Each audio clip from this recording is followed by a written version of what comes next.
Bienvenue sur Top Invest, la chaîne des top d'investissement. Ici, on parle essentiellement d'entreprises de qualité.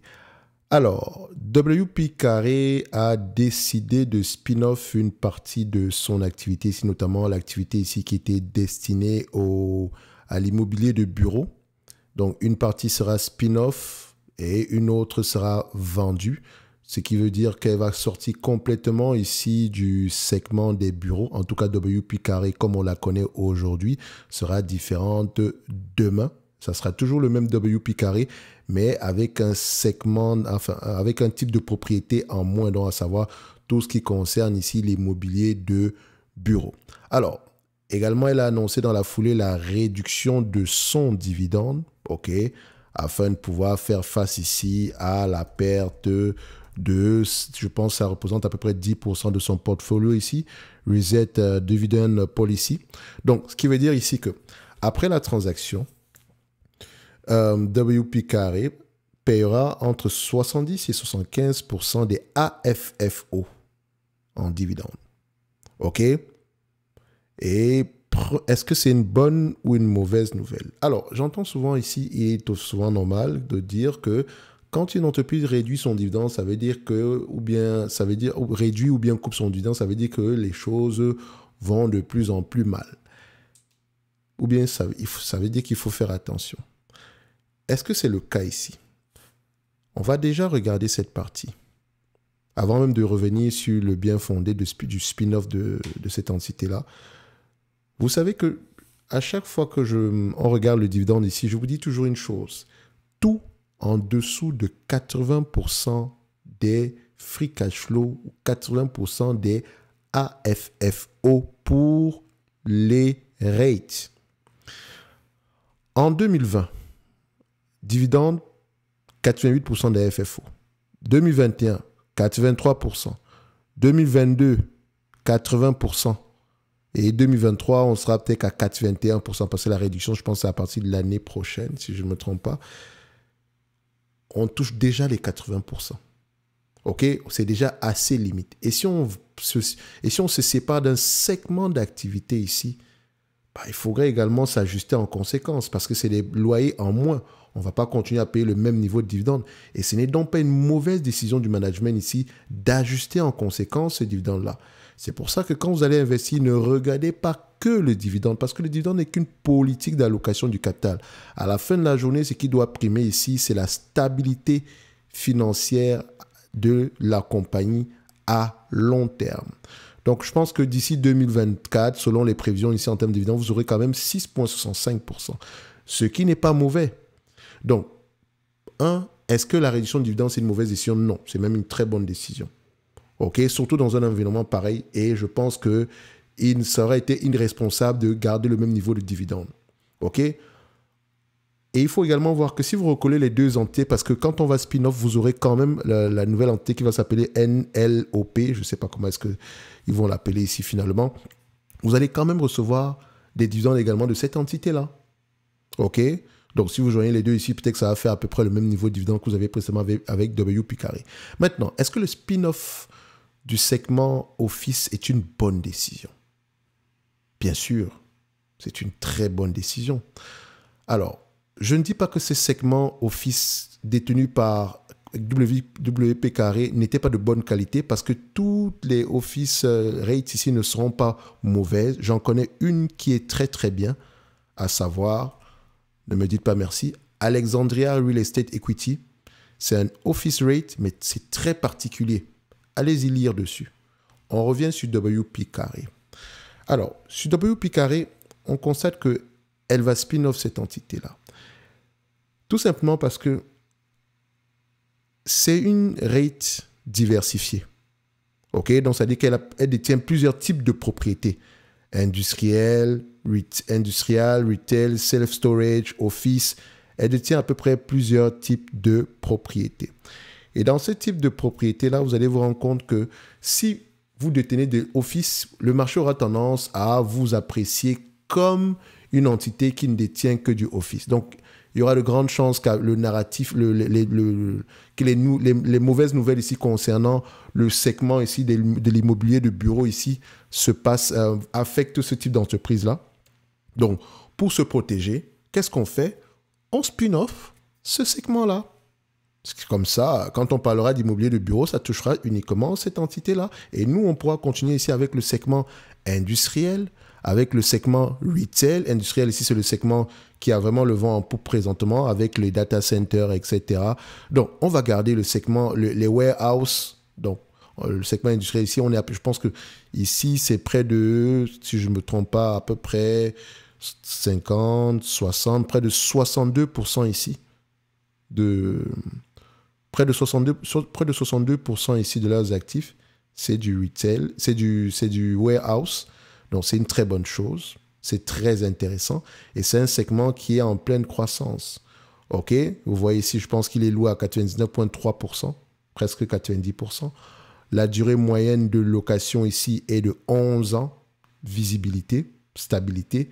Donc, multiple, j'aurai tendance à être assez élevé. À long terme, dépendamment des taux d'intérêt, bien sûr. Ensuite, le pourcentage ici des locataires ayant ici une note de crédit correcte, et enfin, ayant ici une note de crédit, ça ne veut pas dire qu'elle est correcte, elle est mauvaise ou quoi que ce soit, est de 23%. OK? Donc, les 77% restants ici n'ont peut-être pas de note de crédit présentement, donc ne sont peut-être pas notés par les agences de crédit qu'on connaît ici. Il faudrait aller voir ça ici. Ça ne veut pas dire qu'ils ne payent pas leur loyer ou quoi que ce soit, ou bien le portefeuille à risque ou quoi que ce soit. OK? Donc, ce segment-ci aura tendance à bien se comporter.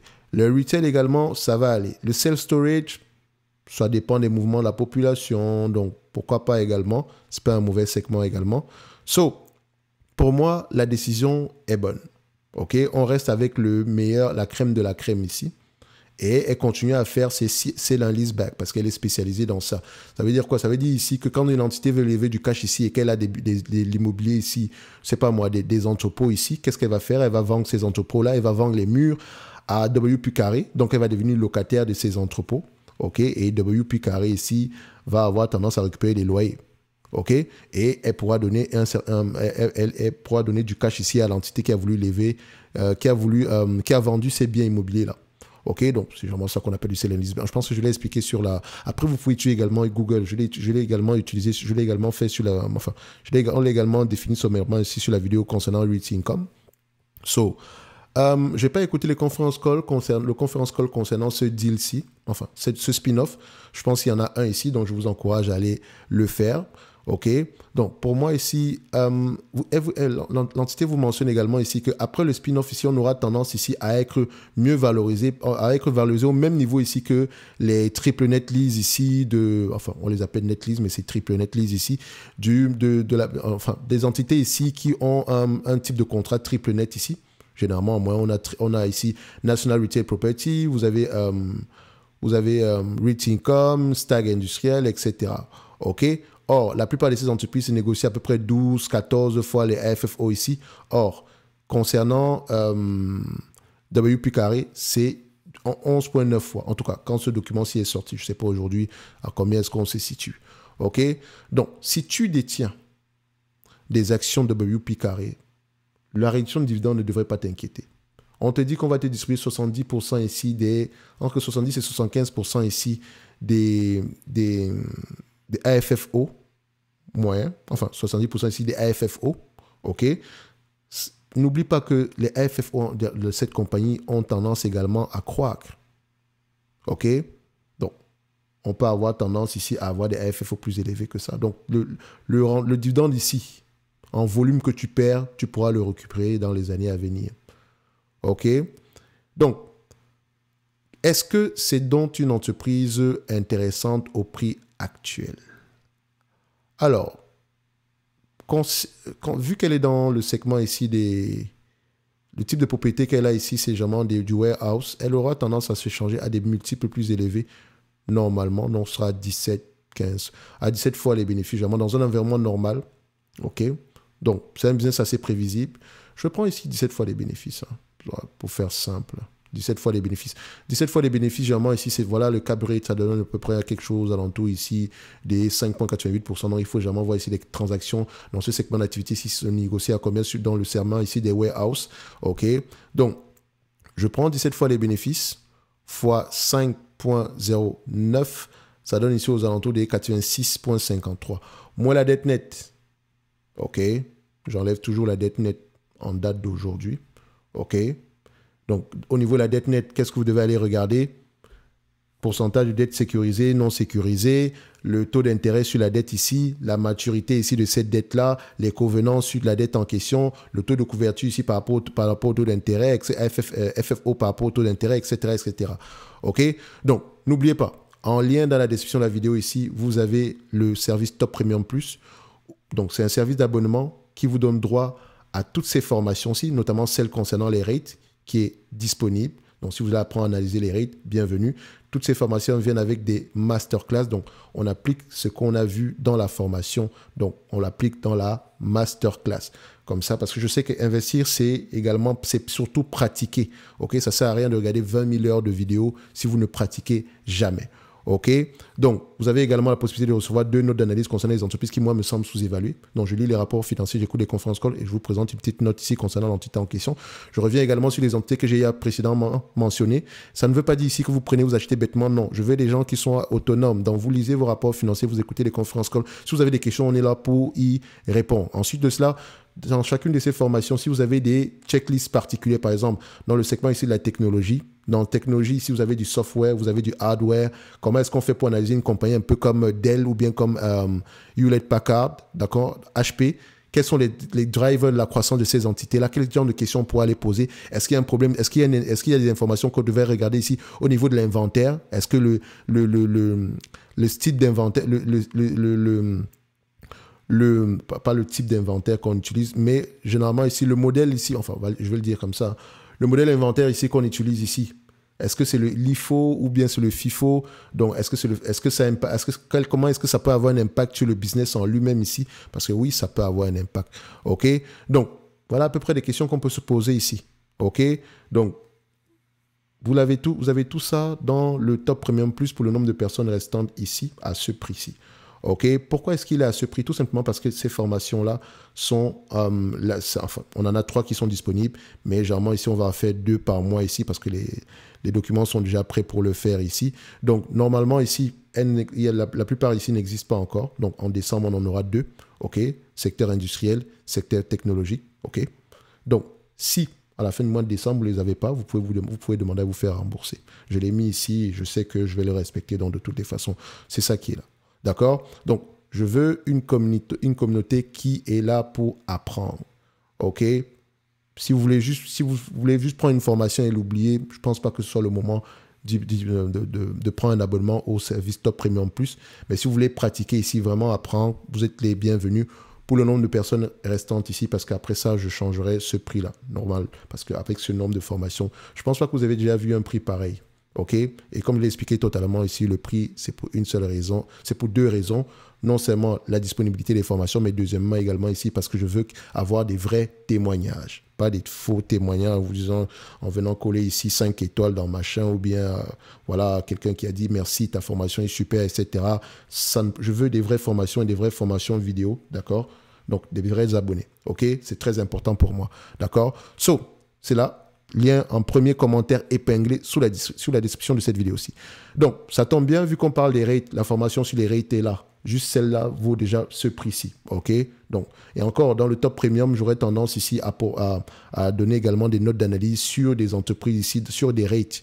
OK? Ou bien également sur des entreprises à dividendes. Mais c'est surtout la qualité qui m'intéresse. La qualité. Et à partir du mois de janvier, on aura un portefeuille commun ici, où vous-même, vous allez voter par rapport au choix qu'on aura à faire ici. Si je propose 4 entreprises, vous votez pour une seule et c'est celle-là qu'on met dans le portefeuille. OK? Donc, ça, c'est à partir du mois de janvier par là. OK? So, on revient ici. Concernant la dette, parce que c'est ça qu'on prenait. Moi, la dette nette, on a une dette nette de combien? 39,82. Donc, je fais ici, je fais moins 40. Hein. Ça ne me dérange pas. Ça fait à peu près ici 46,53. Donc, idéalement, j'aimerais l'avoir à 46,53. Mais le 46,53, vous allez également remarquer, c'est en dessous de 10 fois les AFFO ici. OK? Donc, on ne va pas être si méchant que ça. On va se dire que, bon, voilà, soyons gentils, on la prend à 10 fois les FFO ici. Donc, 54, 50 ici, c'est la même chose pour moi. Donc, je dirais que cette compagnie-ci est intéressante du point de vue rendement du dividende. OK? Du point de vue rendement de dividende. Maintenant, au niveau de la performance, c'est autre chose. Parce que je ne vais pas sous-entendre ici que le marché va avoir tendance ici à payer 17 fois les bénéfices sans prendre en considération la dette. Parfois, il le fait, mais voilà. Je préfère me dire ici qu'au prix actuel, je ne surpaye pas. Et pendant que je patiente ici, j'ai un dividende qui est là. OK? So, même si vous savez que nous, on ne réfléchit pas comme ça. Mais je sais également ici que nous avons tous des objectifs différents. Ça peut également être ici lié à nos âges ici ou bien à nos préférences. OK? Donc, moi, je ne crache pas sur le dividende, mais quand vous analysez une compagnie, vaut mieux l'analyser de la meilleure des façons et non en regardant la croissance du dividende depuis 400 ans, etc. Non.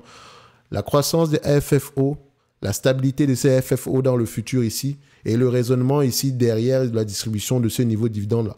OK? Et la compétence même du management et la pérennité même du business model. OK? Donc, le fait qu'on les réduit, c'est une bonne chose. C'est une bonne chose. Ça ne veut pas dire que le business est en difficulté ni quoi que ce soit. Au contraire, elle a les actifs les plus demandés en date d'aujourd'hui. Donc, notamment tout ce qui concerne ici le segment industriel. Notamment, ça va dans le même sens avec Internet ici. L'avènement ici d'Internet a favorisé ici la demande d'entrepôts. OK? Et dans une période actuelle où les entreprises ont besoin de se financer, certaines auront tendance à revendre certains de leurs actifs.